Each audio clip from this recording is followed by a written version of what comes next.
એક ખેડૂત રહેતો હતો. તે સવારથી સાંજ સુધી ખેતરમાં ખૂબ જ મહેનત કરતો હતો. જ્યારે પાક તૈયાર થતો ત્યારે તે ખેડૂત ઊભા મૂલને જોઈને ખૂબ ખુશ થતો. એક વખત તેને મકાઈની ખેતી કરી. દરેક વખતની જેમ આ વખતે પણ મકાઈનો પાક ખૂબ સરસ થયો હતો. બસ હવે મકાઈ પાકવાની રાહ જોતો. ખેડૂત પોતાના ઘરમાં બેસી રહેતો. એક દિવસ તેણે જોયું કે મકાઈની કાંખીઓની ચોરી થવા લાગી છે. ગામમાં ચોર તો કોઈ ન હતું, તો આ ચોરી કોણ કરતું હશે? ખેડૂત આ વિશે વિચારવા લાગ્યો. બીજા દિવસે ખેડૂતે પોતાના ત્રણેય દીકરાઓને બોલાવ્યા. ત્રણેય દીકરા આવીને પિતાની પાસે ઊભા રહ્યા. ખેડૂતે કહ્યું કે તમે ત્રણેય આવો, મકાઈના કાંખીના ચોરનો પત્તો લગાવો. જે ચોરનો સાચો પત્તો લગાવશે તેને હું મારી બધી સંપત્તિનો વારસદાર બનાવીશ. મોટા દીકરાએ કહ્યું કે હું ઘરમાં સૌથી મોટો છું, એટલે સૌથી પહેલા હું જાઉં છું. મોટા દીકરાએ પોતાની ટોપી પહેરી ખેતરે ચાલ્યો ગયો. ચાલતા ચાલતા તે થાકી ગયો તો એક કૂવાની પાસે જઈને સૂઈ ગયો. સૂતા જ તેને ઊંઘ જ આવી ગઈ. થોડીવાર પછી આંખ ખુલી તો જોયું કે એક દેડકો ટર ટર કરી રહ્યો છે. મોટો દીકરો દેડકાની પાસે ગયો તો દેડકાએ કહ્યું કે મને પણ સાથે લઈ જા, હું તારી મદદ કરીશ. મોટા દીકરાને ખૂબ ગુસ્સો આવ્યો. તે બોલ્યો, જા જા, તું શું મારી મદદ કરીશ? તેણે દેડકાને ઉંચકીને કૂવામાં ફેંકી દીધો. સાંજ પડતા સુધીમાં મોટો દીકરો ખેતરમાં પહોંચી ગયો. ચોરને પકડવા માટે રાત્રે જાગતું રહેવું જરૂરી હતું, પરંતુ મોટા દીકરાની આંખમાં ઊંઘ આવી ગઈ અને તે થોડા સમયમાં ઊંઘી ગયો. સવાર પડ્યું ને સૂરજ માથે આવી ગયો હતો. ત્યારે તેણે જોયું કે મકાઈની કાંખીની ચોરી થઈ ગઈ છે. બિચારો શું કરે? તેનું મોઢું લટકાવીને પાછો આવી ગયો. હવે વચેટભાઈનો વારો આવ્યો. તે સારી રીતે તૈયાર થઈને ખેતર તરફ ચાલ્યો. બળબડતા તડકાથી તેને તરસ લાગી અને તેનું ગળું સુકાઈ ગયું. તેણે કૂવામાં ડોલ નાખીને પાણી બહાર કાઢ્યું. પાણી સાથે ડોલની અંદર બેસીને એક દેડકો પણ બહાર આવી ગયો. દેડકો બહાર આવતા જ બોલ્યો, મને તારા સાથે ખેતરમાં લઈ જા, હું તારી મદદ કરીશ. વચ્ચેના દીકરાને દેડકાની વાત ઉપર વિશ્વાસ થયો નહીં. તેણે દેડકાને ત્યાં જ છોડી દીધો. પછી ખેતર તરફ ચાલ્યો ગયો. ખેતર સુધી પહોંચતા તે ખૂબ થાકી ગયો. મોટા ભાઈની જેમ તે પણ ઊંઘી ગયો. બીજા દિવસે તે પણ ઘરે પાછો આવી ગયો. હવે સૌથી નાના ભાઈનો વારો આવ્યો. તેણે મોટા ભાઈઓ પાસેથી પરવાનગી માંગી તો તેઓ હસતા હસતા બોલ્યા કે જા જા, આ કામ તારા ગજાનું નથી. હિંમત કરીને નાનો ભાઈ નીકળી ગયો. તેણે પોતાના ખંભા ઉપર બંદૂક અને ખાવાની પોટલી લટકાવી દીધી. કૂવાની પાસે પહોંચતા જ તેને ભૂખ લાગી. તેણે પોટલી છોડીને રોટલી કાઢીને ખાઈ લીધી. રોટલી ખાધા પછી તે પાણી પી રહ્યો હતો તો તેની સામે દેડકો આવી ગયો. દેડકું બોલ્યું કે મને તારી સાથે ખેતરમાં લઈ જા, હું તારી મદદ કરીશ. દેડકાને આ માણસની ભાષામાં વાત કરતું જોઈ નાનો ભાઈ ખૂબ ખુશ થઈ ગયો અને નાના ભાઈએ દેડકાને ઉંચકી પોતાના હાથમાં લઈ લીધો. પોતાની પાસે જે ભાત હતું તે ભાતની પોટલી છોડીને તેને કંઈક ખાવા માટે આપ્યું. પછી દેડકાએ નાના ભાઈને કહ્યું કે તું કૂવામાં ઝાંખીને જો, કૂવામાં એક ચમકતો પથ્થર છે, તેને જોવાથી તારી મનોકામના પૂરી થઈ જશે. નાના ભાઈએ કૂવામાં ઝાંખીને જોયું. ખરેખર કૂવામાં એક ચમકતો પથ્થર દેખાયો હતો. દેડકું હસીને બોલ્યું, મને ખેતરમાં લઈ જા, હું તારી જરૂરથી મદદ કરીશ. હવે નાનો ભાઈ દેડકાને સાથે લઈ ખેતરની તરફ ચાલ્યો. રસ્તામાં દેડકાએ નાના ભાઈને પૂછ્યું કે તમે પથ્થર પાસેથી શું શું માંગ્યું છે? નાના ભાઈએ જવાબ આપ્યો કે મેં 3 વસ્તુઓ માંગી છે. પહેલી કે મકાઈના ચોરને પકડવું, બીજું એક મોટું ઘર અને ત્રીજું એક સુંદર વહુ. જ્યારે તે ખેતરની નજીક પહોંચ્યા ત્યારે નાના ભાઈએ સોનેરી પાંખોવાળું એક પક્ષી જોયું. તે પંખી મકાઈ ખાઈ રહ્યું હતું. નાનો ભાઈ બંદૂકની નિશાની લગાવી રહ્યો હતો. ત્યારે દેડકાએ તેને રોકી લીધો અને કહ્યું, હમણાં ઊભો રહે, તેને મારીશ નહીં. નાનો ભાઈ ઊભો રહી ગયો અને પંખી મકાઈ ખાઈને ઉડી ગયું. થોડી વારમાં તે ગાવા લાગ્યું. નાના ભાઈએ તેનું ગીત સાંભળ્યું અને તે ચોંકી ગયો. પંખી ગીત ગાતા કહી રહ્યું હતું કે હું પંખી નથી, હું એક છોકરી હતી. જાદુગરના શ્રાપથી હું પંખી બની ગઈ હતી. ગીત પૂરું થતાં જ દેડકાએ નાના ભાઈને કહ્યું, આ છે એક સુંદર વહુ. હવે દેડકું પણ ગાવા લાગ્યું. જ્યારે તે ગીત ગાવા લાગ્યું ત્યારે પંખીની સોનેરી પાંખો એક એક કરીને ખરવા લાગી. થોડી જ વારમાં તે એક સુંદર છોકરીમાં બદલાઈ ગઈ. છોકરીએ નાના ભાઈને કહ્યું, હું જ મકાઈ ખાઈ રહી હતી, હવે મને શ્રાપમાંથી મુક્તિ મળી છે. નાના ભાઈએ છોકરીનો હાથ પકડ્યો અને તેની સાથે પોતાના ઘર તરફ ચાલી નીકળ્યો. તેના ઘરની પાસે જ્યારે નાનો ભાઈ પહોંચ્યો તો તેના આશ્ચર્યની કોઈ સીમા ન રહી. તેનું નાનકડું ઘર હતું, તેની જગ્યાએ આલીશાન મહેલ બની ગયો હતો. તેનો મોટો ભાઈ ઘરની બહાર જ ઊભો હતો. ઘણા બધા નોકર ચાકર કામ કરી રહ્યા હતા. પોતાના ઘરવાળાને નાના ભાઈએ બધી વાત કરી સંભળાવી. ખેડૂતે આ સુંદર છોકરીના લગ્ન પોતાના નાના છોકરા સાથે કરાવી દીધા અને નાના ભાઈને બધી માલ મિલકતનો વારસદાર બનાવી દીધો. ડોલા પટેલનો ડાયો જબરો રીસાયો. એક દહાડો તેની ભાભીએ જરાક કાંઈક કહ્યું તો તેનો તોબરો ચડ્યો અને રાતના વખતે સાંજનું વાળું કરીને મોજલ ફરાવાળા અમથા પટેલના કૂવામાં પડ્યો. શોધાશોધમાં 7 દહાડા વીતી ગયા. ડાહ્યાનું સાસરું મોંજલપુર. મોંજલપુરના કામજી પટેલ તેના સસરા થાય. અમથા પટેલની ડાહી કૂવે પાણી ભરવા ગઈ એટલે તેનો ઘડો ડાહ્યાએ ઝાલ્યો. ડાહીએ જાણ્યું કે કૂવામાં ભૂત છે. ઓ મારા બાપ કરીને તે નાઠી. ઘરે જઈ બાપને વાત કરી. અમથા પટેલે જઈને કૂવામાં તપાસ કરી. ડાહ્યાને કાઢ્યો અને ઘર લઈ આવ્યા. ગમે તેવો હોય તોય જમાય. પટેલ તેને ઘરે તેડી ગયા અને પટલાણીએ કંસાર કર્યો. ડાહ્યાભાઈનો સાળો કહે, પટેલ હવે ઉઠો ને, જમવાનું થયું છે. ભારેખમ રહીએ તો સાસરામાં ભાર રહે. તેથી ડાહ્યો બોલ્યો, હું નહીં જમવું, ભૂખ નથી લાગી. વેલો કહે, પટેલ કૂવે પડ્યા કેટલા દી થયા? થયા હશે 7 તો તમને 7 દિવસથી ભૂખ નથી લાગી? ડાહ્યાભાઈએ પોતાનું બધુંય ડાહપણ ખર્ચીને જવાબ દીધો, ના રે ના, શેની ભૂખ લાગે, ખાઈને પડ્યો હતો. તો જવાબ સાંભળીને બધા તેની મૂર્ખાઈ ઉપર હસવા લાગ્યા. એક ખેડૂતને 2 છોકરા હતા. મોટો છોકરો હોશિયાર અને સ્વાર્થી હતો. નાનો છોકરો ઓછી અકલવાળો પણ ભલો ને માયાળુ હતો. બાપ મરી ગયો એટલે ઘરનો બધો વહીવટ મોટા ભાઈએ પોતાના હાથે કર્યો.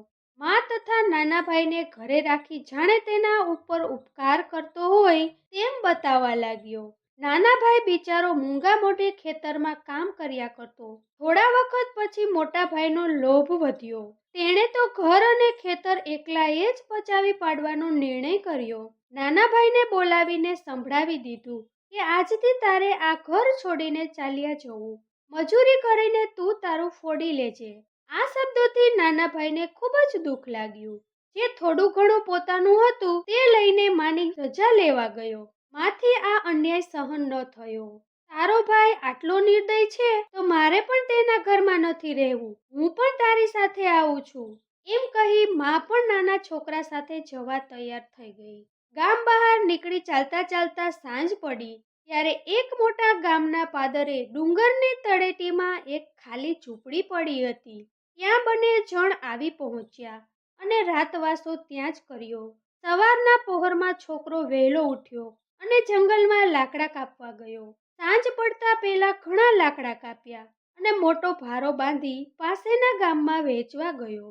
વેચાણના સારા પૈસા ઉપજ્યા. તે લઈને ખુશ થતો થતો મા પાસે આવી ગયો અને કહ્યું, ભવિષ્યની હવે ચિંતા ન કરીશ. લાકડા કાપી આપણે સારી રીતે ગુજરાન ચલાવી શકીશું.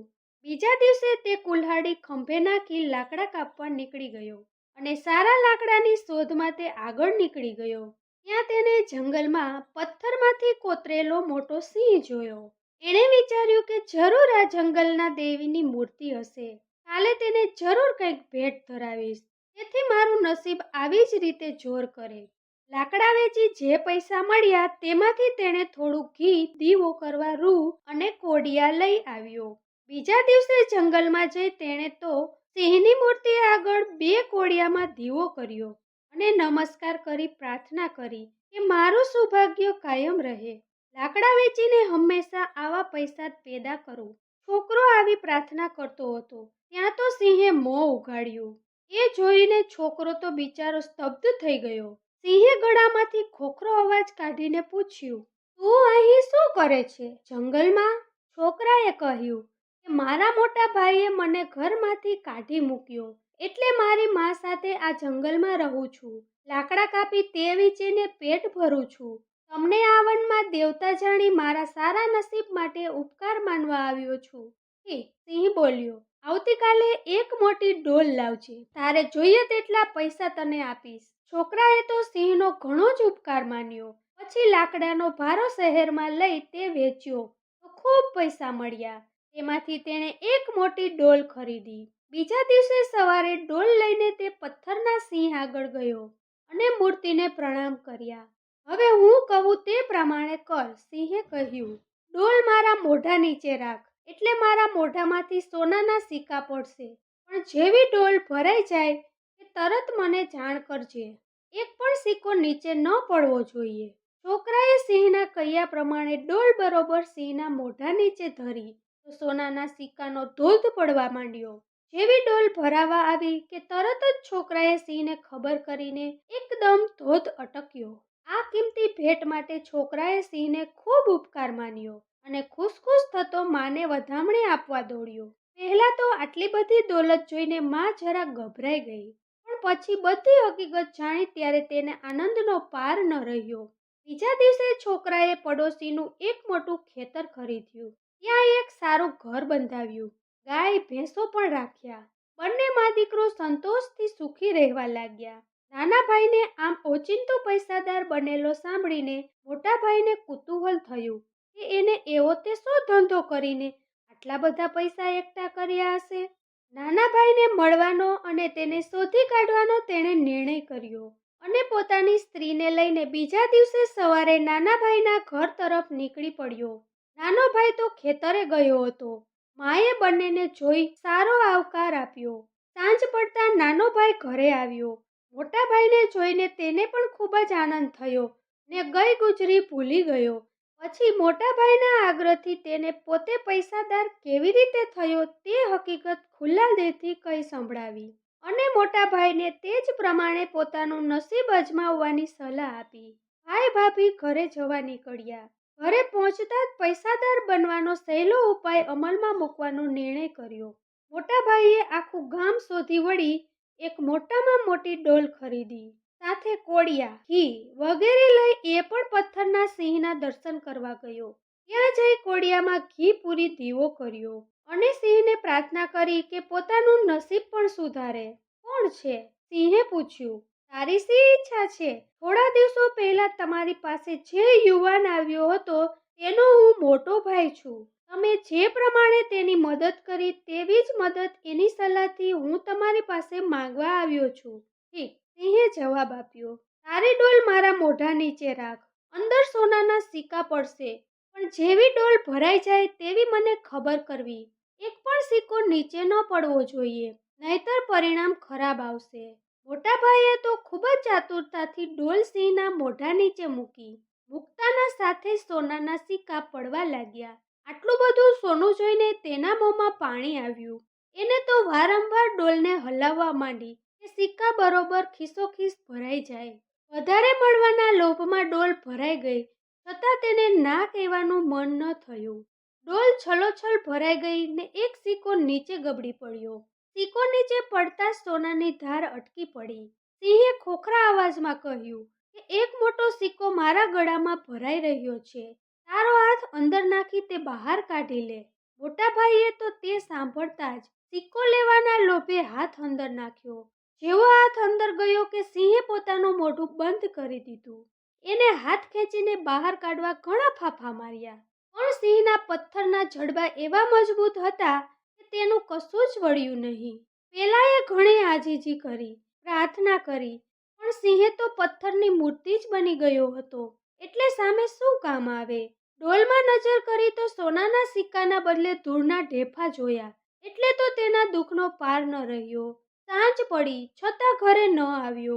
એટલે તેની સ્ત્રીને ચિંતા થવા લાગી અને તેની શોધમાં નીકળી પડી. મોડી રાત્રે તે શોધતી શોધતી સિંહ આગળ આવી પહોંચી અને પોતાના ધણીને એવી હાલતમાં જોઈ તેનું કારણ પૂછ્યું. એક સોનાનો સિક્કો કાઢતા સિંહના મોઢામાં હાથ નાખ્યો તો તેના જડબા દેવાઈ ગયા. હવે મારો હાથ નીકળતો નથી, તેણે દુઃખિત સ્વરે જવાબ આપ્યો.